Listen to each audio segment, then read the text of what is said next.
नमस्कार, SPN9 news में आपका स्वागत है। मैं हूं आपके साथ दिनेश कुमार। बात करेंगे दर्शकों उत्तर प्रदेश की राजनीति की। उत्तर प्रदेश की राजनीति में जिस तरीके से भारतीय जनता पार्टी ने 2024 के लोकसभा चुनाव को मद्देनजर रखते हुए तमाम उन चेहरों के टिकट काट दिए हैं जिनको लेकर के किसी भी प्रकार के आरोप लगे हुए थे। ऐसे में विवादित बयानों के चलते चर्चा में रहने वाले स्वामी प्रसाद मौर्य की बेटी संघमित्रा मौर्य का भी टिकट काटा गया है। वहीं शिवपाल यादव को समाजवादी पार्टी ने बदायूं से टिकट चुनावी मैदान में उतार दिया है। यानी कि भारतीय जनता पार्टी हाईकमान को यह लगा कि संघमित्रा मौर्य बदायूं से चुनाव नहीं जिता सकती हैं, ऐसे में उनका टिकट काटा गया है। देखिए क्या कह रही है संघमित्रा मौर्य चुनाव में टिकट काटे जाने के बाद।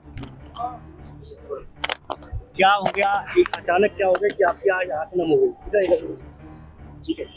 मंच पर हमारे बगल में प्रदेश की मंत्री आदरणीय गुलाब देवी जी बैठी हुई थी और उस वक्त कार्यक्रम नहीं चल रहा था, तो आदरणीय मंत्री जी एक राजा दशरथ की कहानी सुना रही थी और वो कहानी भावुक था, मार्मिक था। तो निश्चित तौर पर महिला होने के नाते भावुक होना एक स्वाभाविक विषय है और सिर्फ उस कहानी की वजह से आंखें नम हुई थी।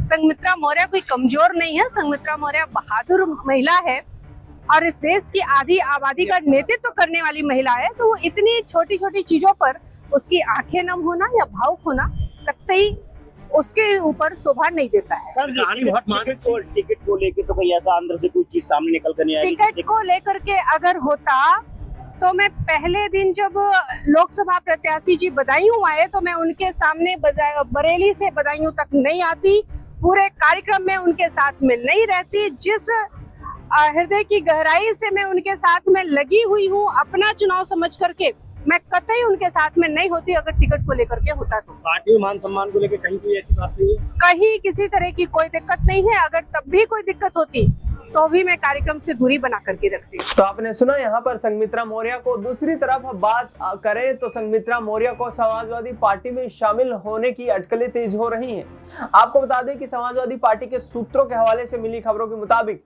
1 से 2 दिनों के अंदर ही संघमित्रा मौर्य स्वामी प्रसाद मौर्य के साथ फिर से समाजवादी पार्टी का दामन थाम सकती है। ऐसे में शिवपाल यादव, जिनको बदायूं से चुनावी मैदान में उतारा जा चुका है, क्या अब उनका टिकट कटने वाला है?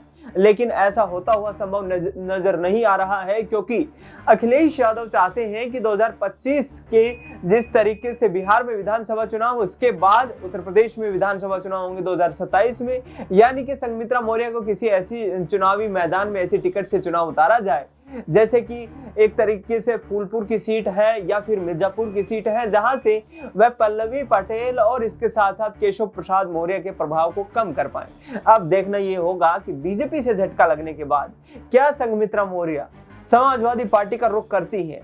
इससे पहले आपको बता दें कि फरवरी के महीने में उनके पिता स्वामी प्रसाद मौर्य ने जिस तरीके से यहाँ पर स्वामी प्रसाद मौर्य ने समाजवादी पार्टी के तमाम उन पदों से इस्तीफा दे दिया था जिनका उनको प्रभार दिया गया था। यानी कि कहीं ना कहीं आगामी वक्त में अब मौर्य परिवार की मुश्किलें बढ़ने वाली हैं, क्योंकि बीजेपी से टिकट कटने के बाद संघमित्रा मौर्य काफी हताश और निराश हैं। अब देखना होगा कि अगला कदम क्या उठाती है। फिलहाल इस खबर में इतना ही। देश दुनिया की तमाम बड़ी खबरों के लिए आप देखते रहिए SPN9 न्यूज।